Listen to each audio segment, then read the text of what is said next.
नमस्कार दोस्तों, मैं आकाश सूर्यवंशी आप सभी का हार्दिक स्वागत करता हूं आपके अपने YouTube channel E education let's crack exam.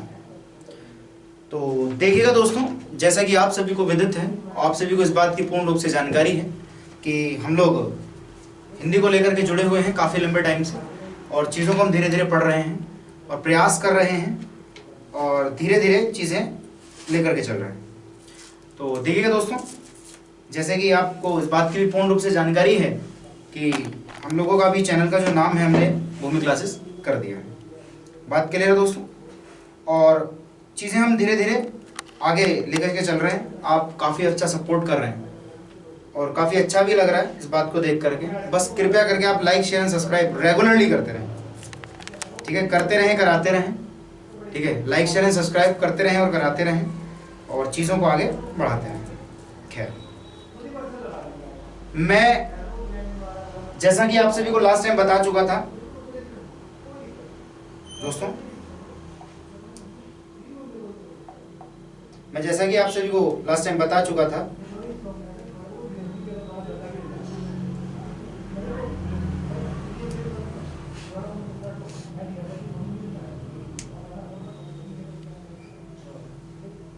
जी, जैसे कि लास्ट टाइम आपको बता चुका था कि बहुत जल्दी लाइव आने वाले हैं। तो अभी थोड़ा सा टेक्निकल चीज़ें हो रही हैं, बाकी लाइव आएंगे और आपसे बातें करेंगे। खैर, जब तक के लिए पढ़ लेते हैं थोड़ा सा। आज नया टॉपिक स्टार्ट करते हैं और टॉपिक का जो आप टॉपिक पढ़ेंगे, लास्ट टाइम हमने जो कंप्लीट किया था वो हमने कारक कंप्लीट कर लिए थे और कारक हमने बहुत बेहतरीन तरीके से पढ़े, इस बात की आपको जानकारी है, ठीक है? प्रैक्टिस सेशन भी मैंने उसका लगवा दिया, तो उसे अगर आपने देख लिया तो देख लीजिएगा, नहीं देखा तो आप जाकर के देख लीजिएगा।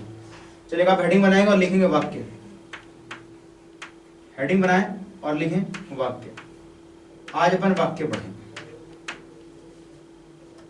क्या पढ़ेंगे? वाक्य पढ़ेंगे। तो देखो मेरे दोस्त, वाक्य की बेसिकली परिभाषा क्या होती है? देखो, एक वाक्य क्या होता है? जैसे मैं कह दूं राजू अच्छा लड़का है, मैं कह दूं राजू अच्छा लड़का है, राजू अच्छा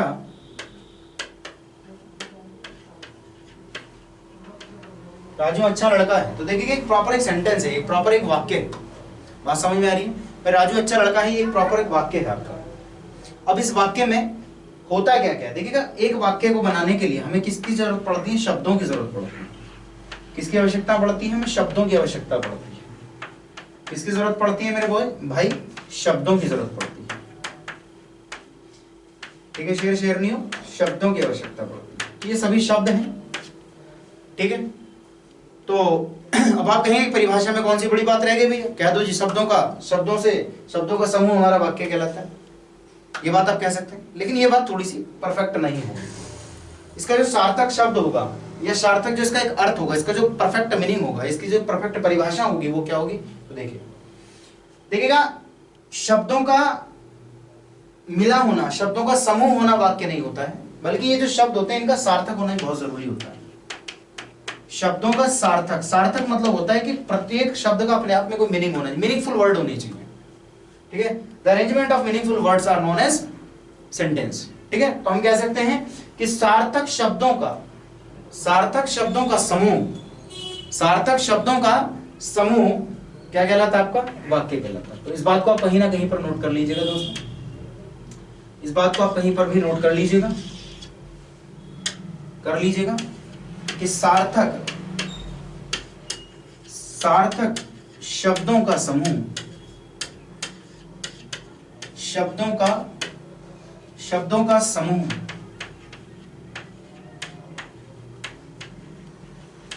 वाक्य कहलाता है।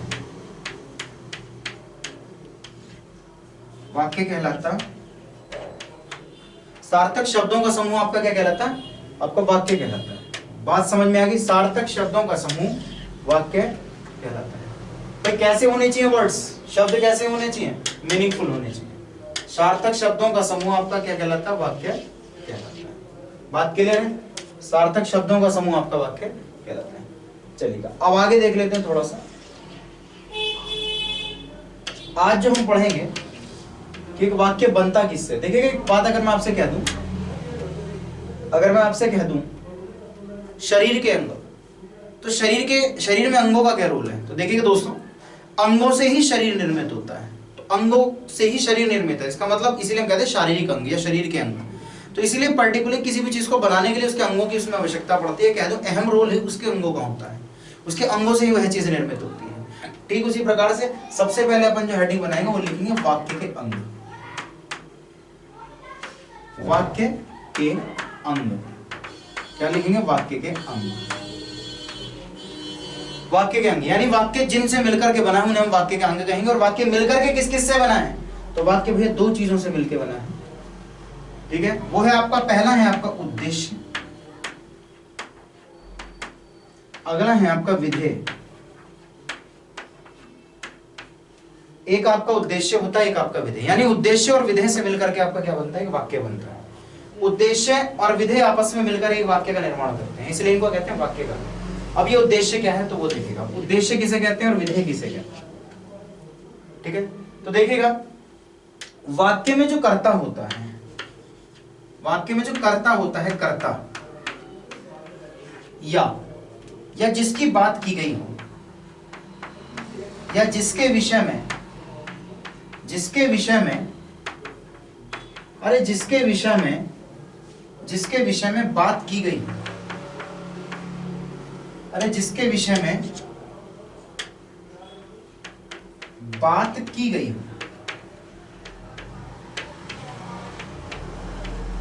या हम कह सकते हैं हमारे वाक्य में जिसके विषय में बात हो रही है, जिसके विषय में बात की गई हो, या जो हमारा वाक्य में कर्ता जो होता है, बेसिकली कर्ता, उसे हम क्या कहते हैं? उद्देश्य कहते हैं।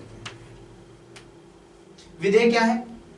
विधेय होता है भैया कर्ता के विषय में, कर्ता के विषय में यानी काम को करने वाले कर्ता के विषय में जो कहा गया हो, जो कहा गया हो, कर्ता के विषय में जो कहा गया हो, या फिर इस बात को कह सकता हूं उद्देश्य के विषय में जो कहा गया हो। भाई दो बातें हैं, उद्देश्य और विधेय। उद्देश्य वो है कि जिसके जो कर्ता होता है हमारे सेंटेंस में, हमारे वाक्य में जो कर्ता होता है यानी जो काम को करता है, उसके विषय में जो भी बात की गई है वो हमारा मतलब कर्ता के बारे में जो पहचान की गई है या कर्ता के बारे में जो बात की गई है वो हमारा क्या कहलाता है? विधेय कहलाता है। ठीक है, और वाक्य में जो कर्ता की बात की गई हो कि कर्ता कौन है, कर्ता की सूचना जो देता हो, जिन शब्दों से कर्ता की सूचना दी जा रही है वो हमारा उद्देश्य। हम कह सकते हैं वाक्य में जो हमारा कर्ता होता है, काम को करने वाला, वो हमारा उद्देश्य होता है, और उद्देश्य के विषय में जो भी बात कही गई होती है वो हमारा विधेय होता है। चलिए एग्जाम्पल देख लो। एग्जाम्पल से आपको बेहतर समझ में आएगा तुरंत एकदम। एग्जाम्पल क्या है? जैसे मैं कह दूं राजू अच्छा लड़का है, हमें भी कोई डाउट नहीं है, अच्छा बच्चा है भाई। राजू अच्छा लड़का है, राजू अच्छा लड़का है। तो भैया एक बात मुझे आप बताओ, इसमें उद्देश्य क्या है? भाई अच्छा उद्देश्य कौन है? हमने कहा कि जिसके विषय में बात की गई होगी वो उद्देश्य। तो राजू के विषय में बात की गई तो राजू अपना क्या बन गया? उद्देश्य।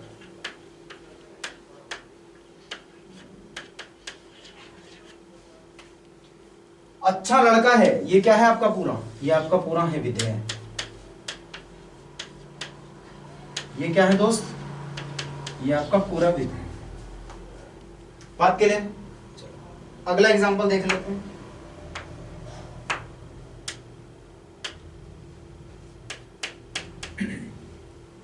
जैसे मैंने कह दिया भागता हुआ लड़का,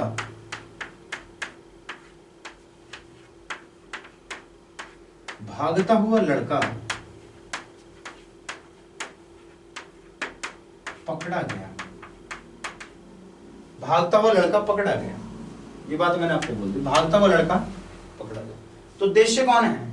भागता हुआ लड़का। क्योंकि हमने सेंटेंस में किसके बारे में बात की है? लड़के के बारे में बात की है। और लड़के के बारे में केवल लड़का हमारा उद्देश्य नहीं होगा भाई, लड़के के बारे में हमने जो भी बात की है वो हमारा पूरा का पूरा उद्देश्य होता है। यानी उसकी जो पोजीशन होती है ना एग्जैक्टली, उस उद्देश्य में जो कर्ता होता है उस कर्ता की जो पूरी पोजीशन होती है, पूरी का पूरा उद्देश्य कहलाता है। जैसे क्या केवल लड़के के बारे में बात नहीं कर रहे हैं हम, लड़का कैसा भाग रहा है, तो इसलिए भागता हुआ जो लड़का होगा वो हमारा क्या होगा? उद्देश्य।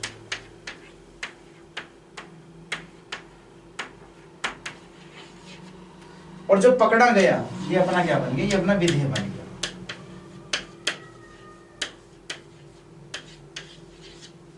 ये क्या बन गया अपना? विधेय बन गया। और एग्जांपल देख लेते हैं एक दो। मैंने कहा कि रोहन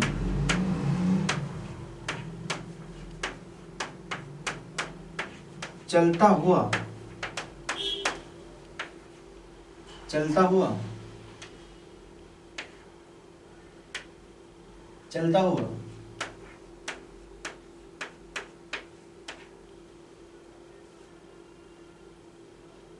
चलता हुआ पकड़ा गया। लिख लो चलो,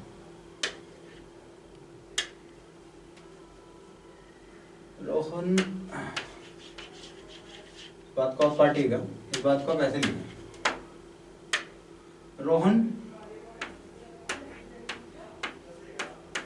रोहन दिल्ली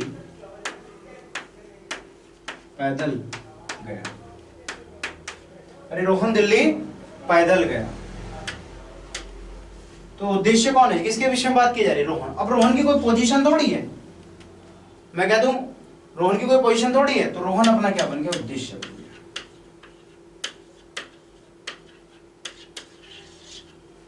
बाकी दिल्ली पैदल गया, इसके बारे में ये बात की जा रही है और ये अपना विधेय बन गया।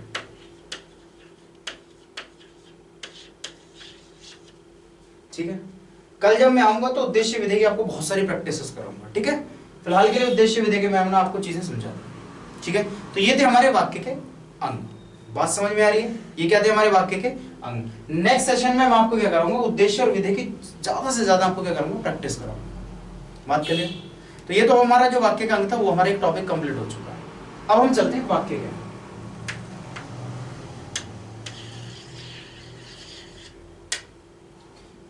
अब देख लेते हैं वाक्य। देखो, वाक्य की परिभाषा हमने देख ली, अब हम देखेंगे वाक्य के प्रकार।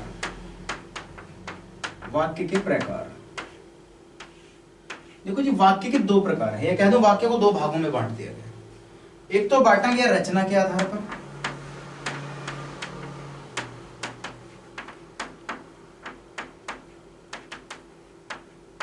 और एक बांटा गया अर्थ के आधार पर।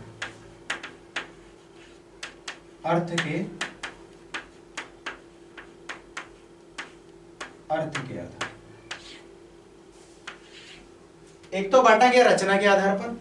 रचना कहते हैं बनावट को, यानी कि वाक्य की बनावट कैसी होगी, वाक्य को कैसे बनाया गया है। एक तो आपका रचना के आधार पर और एक आपका बांटा गया अर्थ के आधार पर। रचना के आधार पर और एक अर्थ के आधार पर। अब जो रचना के आधार पर वाक्य हैं वो हैं आपके 3, और जो अर्थ के आधार पर आपके वाक्य हैं वो हैं आपके 8। ठीक है दोस्त, तो चलिए आप नेक्स्ट आप हेडिंग नोट करेंगे और लिखेंगे अर्थ रचना के आधार पर वाक्य। रचना के आधार पर वाक्य,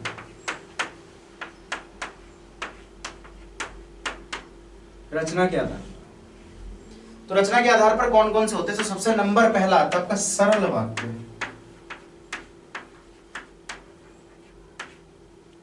नंबर 2 आपका आता है संयुक्त वाक्य।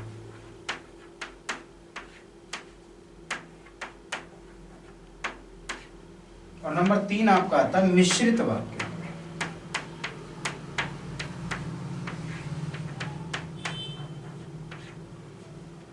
और जो सरल वाक्य होते हैं इनको साधारण वाक्य भी कहा जाता है।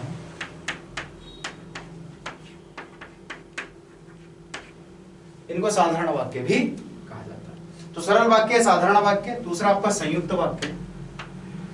सरल, संयुक्त और मिश्रित। सरल, संयुक्त और मिश्रित, ये थे आपके रचना के आधार पर 3 वाक्य। नेक्स्ट आप हेडिंग नोट करेंगे। मैं आपको एक अभी शेड्यूल दे रहा हूं कैसे कैसे आप हम वाक्य को पढ़ने। नेक्स्ट आप लिखेंगे अर्थ के आधार पर।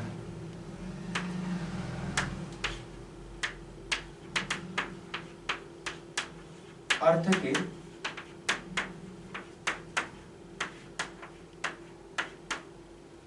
के आधार, तो अर्थ के आधार पर 8 वाक्य होते हैं। सबसे पहला जो आता है वो आता है विधानवाचक वाक्य। विधानवाचक वाक्य। नंबर 2 आपका निषेधवाचक वाक्य। निषेधवाचक वाक्य, ठीक है बेटा। और नंबर 3 प्रश्नवाचक वाक्य।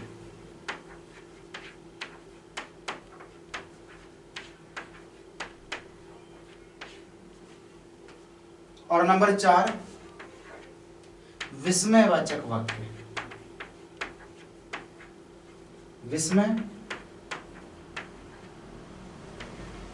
विस्मयवाचक वाक्य।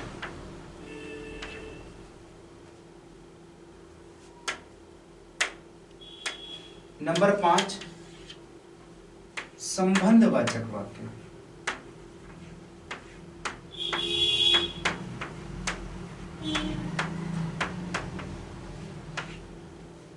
नंबर 6 संदेहवाचक वाक्य।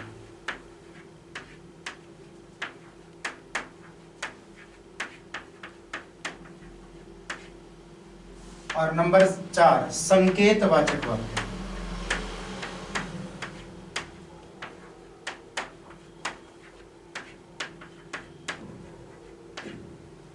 और नंबर 8 इच्छावाचक वाक्य।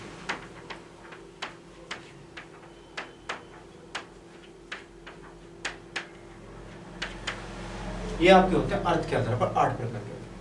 तो देखो दोस्तों, सबसे पहले वाक्य क्या होते हैं? तो सार्थक शब्दों का व्यवस्थित समूह आपका क्या कहलाता है? वाक्य कहलाता है। उसके बाद वाक्य के अंग क्या होते हैं? उद्देश्य, विधेय मैंने आपको बताया, उसकी प्रैक्टिस कराई। उसके बाद वाक्यों के प्रकार, वाक्य को 2 भागों में बांटा गया। पहला रचना के आधार पर 3, अर्थ के आधार पर 8। रचना के आधार पर जो 3 है, पहला सरल, दूसरा संयुक्त, तीसरा मिश्र। अर्थ के आधार पर जो है 8 है। सबसे पहला विधानवाचक, जिसे हम सरल वाक्य भी कह देते हैं, निषेधवाचक वाक्य, प्रश्नवाचक वाक्य, संबंधवाचक वाक्य, विस्मयवाचक वाक्य, संकेतवाचक, संदेहवाचक, इच्छावाचक वाक्य। बात कर रहे हैं अर्थ के आधार पर। तो दोस्तों, वाक्यों को पढ़ने से पहले कल हम उद्देश्य विधेय का एक सेशन में आपके लिए लेके आऊंगा। पहले हम उद्देश्य विधेय की प्रैक्टिस करेंगे, देन हम पढ़ेंगे वाक्य। तब तक के लिए राम राम, बाय बाय, खुदाफिज, शब्बा खैर, मस्त रहो, स्वस्थ रहो, ख्याल रखो, खुश रहो। Take care, see you in the next class. Thank you so much, have a nice day, good luck, and हाँ, like, share and subscribe please. Good luck, bye bye, take care.